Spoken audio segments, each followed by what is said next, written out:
Okay, good morning to everybody. This has been kind of a weird morning. We're going to go kind of short this morning, but I'm super excited to have with me my sister-in-law, who I love and respect very much, here to talk today about loving our husbands, which I feel like is something, important for everyone, obviously, but in the ministry, oftentimes that becomes can be kind of an interesting dynamic when you're dealing with people and just a lot of other people's stuff and issues and I don't know, the busyness of ministry. So I'm super excited to have her here today. We were supposed to have someone else, Ashley Underwood, and something came up for her. She was not able to be here. It was quite last minute. And be in prayer for the Hall family. Joy will only be able to be here for a little bit this morning. This is going to be kind of a short session. We're going to do a part 2 with Ashley.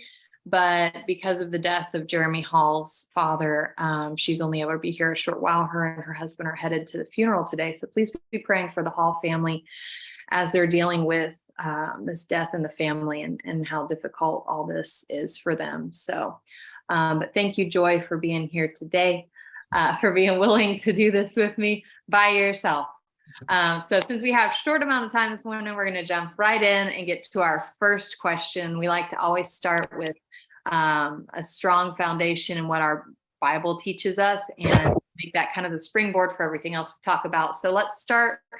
Tell us biblically what loving our husband should look like. I think a lot of us know this, but let's just put it out there. Let's lay the foundation and kind of go from there. Well, hello, everyone. Thank you for letting me be here. It is a pleasure and honor to be here. And as you said, I do think we all know, there's no doubt that we know what the Bible says about it. But I do think a lot of times we need a reminder. But I mean, in Ephesians 5:21-33, I mean, it's pretty self-explanatory and it's not even hard to understand like maybe some other parts of the Bible. I think it's very easy to understand. It's just very hard to accept. Maybe that's the problem with it. But really, it's like we had our vow renewal service at church on Sunday, and part of the message was about even those verses, and it's how it says on there 3 times it tells a woman that she should be submissive, to submit to her husband. And I think that is a way that we should love our husbands, is doing what the Bible says. But it's funny that I think God knew what our problem was going to be, what we were going to struggle with. And that's why he had to say it once and twice and 3 times. But it's not just us. It does say, it's like I said, it did tell the men 3 times also to love their wives. So, I mean, I think, but it's just funny how, I mean, God knew exactly what maybe men were going to struggle with, is showing their love. And then he also knew what women were going to struggle with, is submitting. And so he had to repeat that time after time. So, I mean, I think biblically, and it kind of, I guess, breaks my heart when I think about it, when I really stop and think about what it says. But it tells us that we're supposed to submit to our husbands as unto the Lord. So if we're not submitting to our husbands, that's probably showing that we have a problem submitting to the Lord too, because it was supposed to go hand in hand. And so that kind of sometimes kicks my rear end, and because it's like, you think you can submit to God, but why do you have such a problem submitting to your husband? But it also says that just like the church submits to, the Lord, that's how we're supposed to submit to our husbands. So I think that biblically, I mean, it tells us, and if you read through the whole thing, and this is all in that book that I like, Love and Respect, but a man, I don't think really cares that much about all the lovey-dovey kind of stuff. I'm not saying that he doesn't like it, but I think the most important thing that he wants is respect. And that's why you see in there, it doesn't necessarily say women love your husbands. It says respect them. And so I think our way of showing love towards them is respecting him and respecting the position that he has. Sometimes it's hard because we want to be above, or we want to be, the head and bossing everything around. But the Lord gave a role, and it's not saying that we're less. It's just God's a God of order, and that's our role in it. And so I think loving him is respecting him and the position that he has, and us submitting to him. And that's what that pretty much all sums up to in that part of Ephesians. I mean, there's a lot of other verses and passages that we can go through. I mean, 1 Corinthians 13 talking about love and how we're supposed to put up with everything, and just give our all. And so I think we need to a lot of times go back and read all that and just follow. If we're going to submit to God, we need to submit doing all these things. And I think that's a way that we show our love to him, is respecting him and submitting to him. That's really good. I think for me personally, when I'm not in such a submissive mood, we kind of feel like, well, he did this, so I can do that, or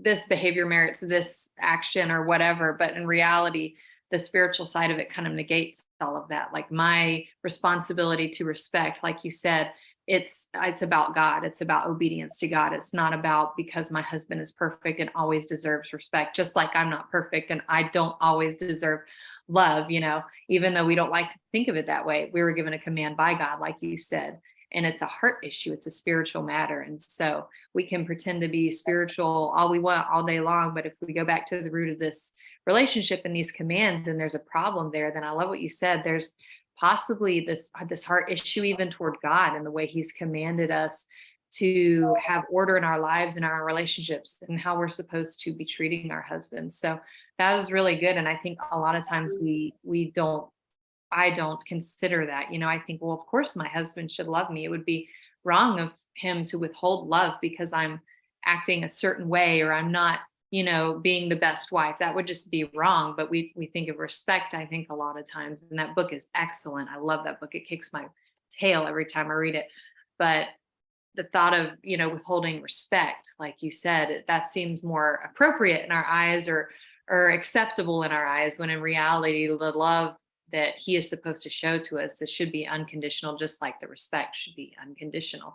And like you said, that kind of hits hard, a lot of times for us, because we do tend to struggle with that. It's almost like God knew, like he made us or something, and we were going to need that reminder. So that's really good. So you would say loving your husband well and showing respect, that goes hand in hand. That's basically, yeah. Pretty much. I think it's respecting him and then submitting. I mean, that's basically the two most important things. That part is that it says respecting him and submitting, and it repeats it several times. So I think loving him, and I think he'll feel that. And then I think when he sees that also, it's like they say, the cycle, he'll also love us. So we just need to keep on our part. And just because he doesn't do it doesn't mean we don't do it.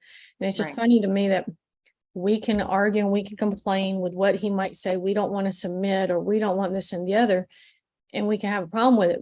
But if it's God or if it's the word, we don't argue the way we argue with that. I mean, we may not like it. I'm not saying that. A lot of times it hurts, or, it calls our attention or whatever, but we don't argue with it because we know that's the right thing. That's what the word says.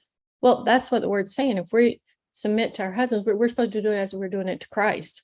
So we should do it without question, without argue, without anything, because we're doing it as if we're doing it to the Lord. It's very good and very convicting for me anyway. Me too. Me too. I didn't like this topic very much because then it had to kick my rear again as I'm studying. That's one thing you do when you learn teaching or talking about something and you have to go back and study it. It's like, oh yeah, you get really needed that. You get the first kick in the pants. Yep. The whole line. Yep. Yep, I hear you. That's really good though. It should be non-conditional, like you said, just because it's our God telling us, here's what I have for you. That's what he did to us. We didn't deserve it. And unconditionally, he did everything. So that is very true. That is very true. Very good. So we understand that we're supposed to respect our husbands, but as far as our role in the marriage, what does the Bible say about that? Because I feel like, depending on your personality or situation, we tend to want to jump over, the order or the authority and give excuses like, well, he won't do this, or somebody's got to take care of this. And there are certain things that we should, be working with our husband, helping him. Things maybe that he likes for us to be in charge of in the home or whatever else. But my role, what should I be conscious of as I'm figuring all this out, trying to work with my husband and not against him? My role in the marriage biblically. From the very beginning, I think the word the Lord uses towards us and what Eve was supposed to be for Adam was help meet. And so a lot of times we want to take that help part off. We want to put in charge meet or something and change that part. And I think we need to stop and think about, what does help mean? It's not that, and it's like what you said, we want to work with our husband, not over our husband or, us do. So I think so many times we get so involved or so in things that we just want to take over and we don't realize it. But sometimes we need to just stop and say, I'm supposed to be the help. What should I do, or how can I help, instead of me taking over or me deciding or me doing and me. I'm supposed to be the help me. At least to me, I know I have to stop sometimes and say, stop. That's not your part. That's not your role. He's the head. And so I just think we need to remember that word help me instead of so many other words we could put in front of it.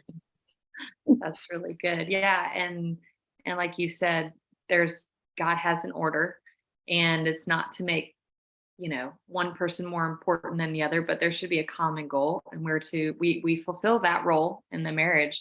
And I think that's difficult sometimes, but I tell women too, when I'm counseling, I'm like, God's way isn't the wrong way. He didn't come up with all of this so that we would all be miserable and hating life. There's an order, and there's a peace and a joy that comes when we're fulfilling that order, living within that order, that God-given order.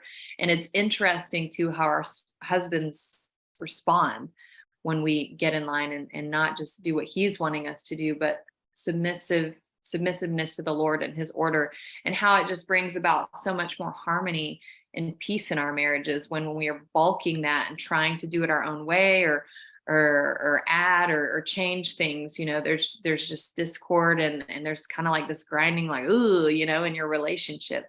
And it's interesting how if we'll just stop, we'll reevaluate, and we'll be submissive to what God says, how that brings such harmony and joy into the marriage. And it's kind of hard to wrap your head around that, because our modern day philosophy says, no, I have my rights and I'm going to stand up and nobody's going to tell me and nobody's going to make me but in reality, we see submissiveness modeled all through the life of Christ and the harmony he had in his relationship with his Father has.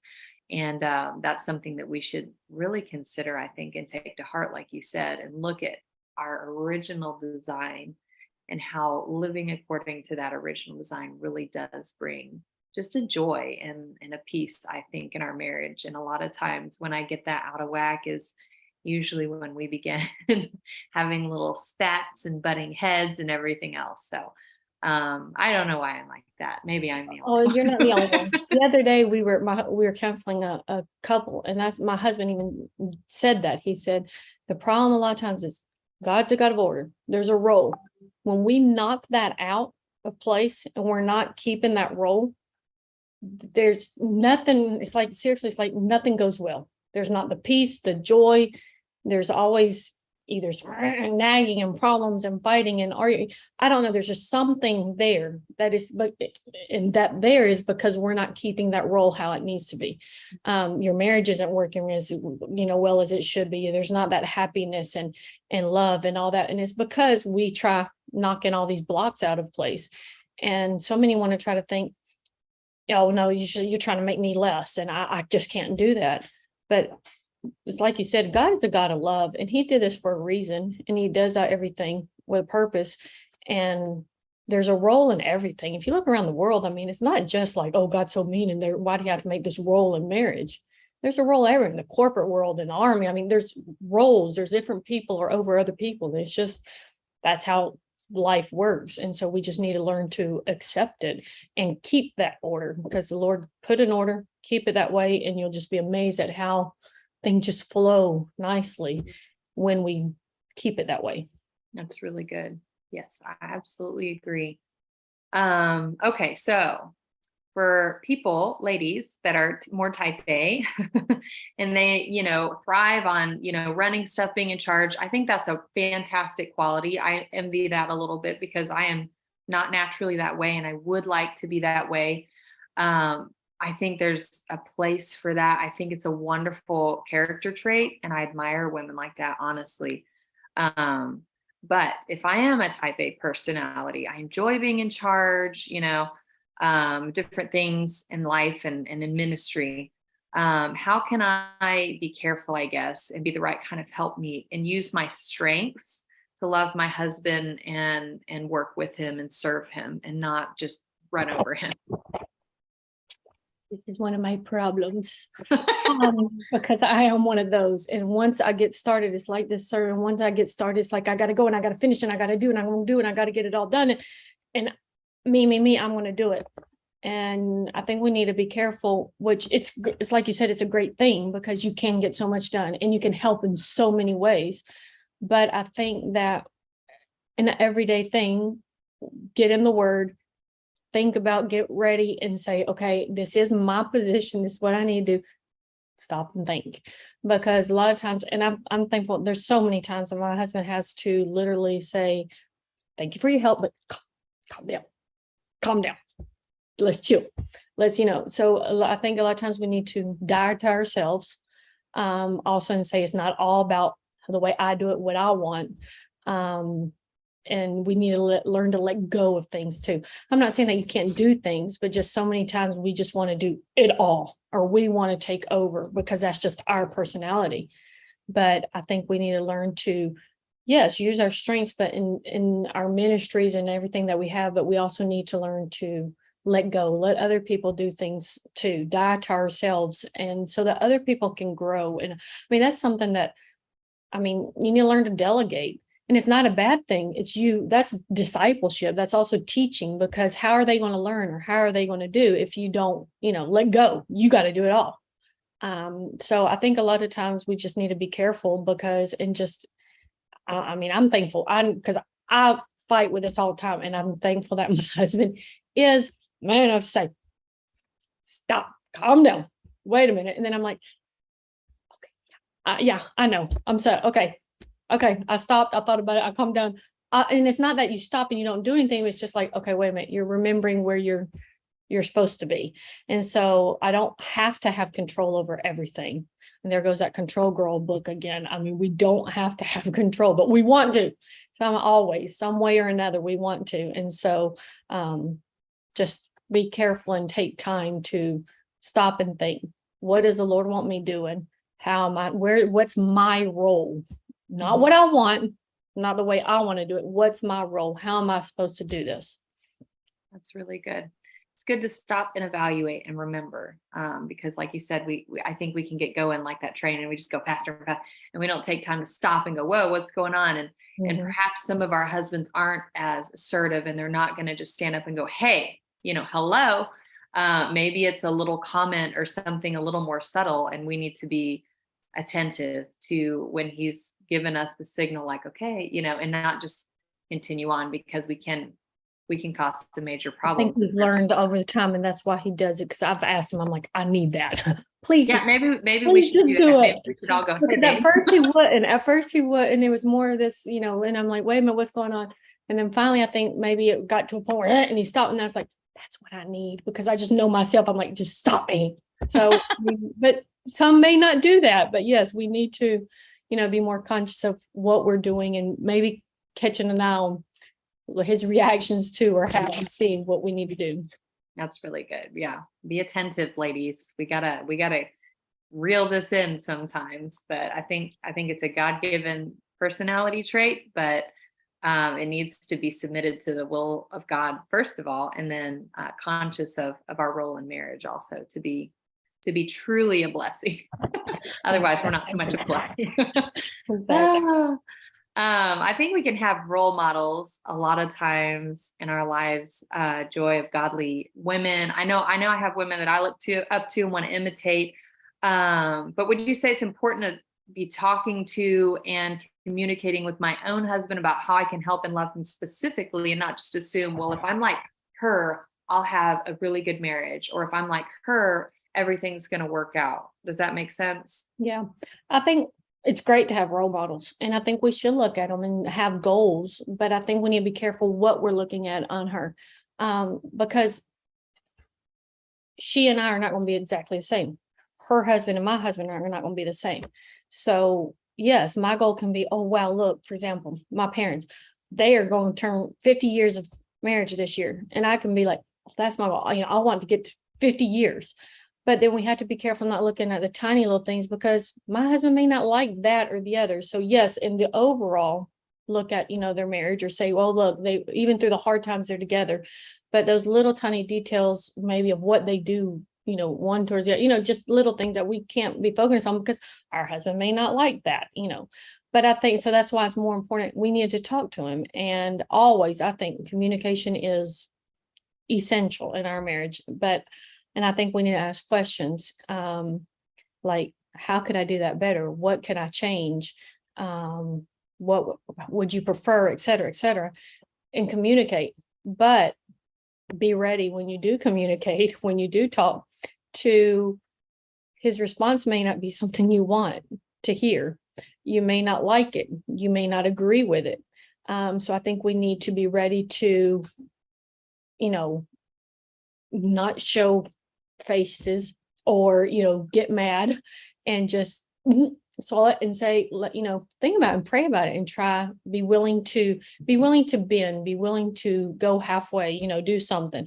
And just remember, he's not like everybody else. He is yours, and he's different, and not everybody's the same. So always communicate and try seeing what you can do better, asking him, but just be willing. If you're going to ask that question, be willing to stop, Go into it with a listen, and be willing to do something about it. Go whether you into like it or with an not. open mind then. Yes, Mhm. that's really good. I think it is important to communicate for sure. One final question to wrap up. I know this is super brief, but this is something that I struggle with. I'm not necessarily the type A, but I get super tunnel vision. Like, I see that one thing and like everything else like goes away, and we're focused on this one thing. It's good, but it's not. It's just like the type A. It's good, but it's not. Mhm. So can loving my husband well sometimes mean that other activities or things that I'm focusing on kind of need to take a back seat, or I need to pass those off for a time or even permanently, would you say? I think we always, every day need to remember God is first, even over our husband. Yes. But then after God, it's him. So even above our children, so many times we want to put our children above him. But even our kids, sometimes our time with them, or our activities with them, they'll have to come to a stop. We have to, put him first. And that is even over ministry. So many people are, no, but that's in ministry. That's God's word. Your ministry is your husband. And all of our ministry, our ministry is our husband. And so I think, yes, there are going to be times that we have to just, especially when we see that, things, I'm not showing that much love, or he needs, more respect and love and time. I have to stop everything. We lose our marriage, and it's pretty much losing everything, especially when you're in the ministry. And so I think you need to remember God is first and he is second. So whatever has to come to a stop, whether it be activities with kids, whether it be ministry, whether it be your personal time, you need to find time for, him, and do what you need to with your relationship with him. That's really good. That's hard to hear, I think, sometimes, but very true. And there's an order even in that we need to adhere to. We're going to go ahead and stop today. We're going to pick this back up next time and continue talking about this. So if there's further questions or anything y'all want to hear about, please email me. Thank you so much, Joy, for squeezing in this morning. I know it's kind of a crazy morning for you, but I greatly enjoyed it. And we will be with y'all again, hopefully in the next couple of weeks, to hear from Ashley on this topic. Thank you again, Joy. Love you. Thank you. Thank you.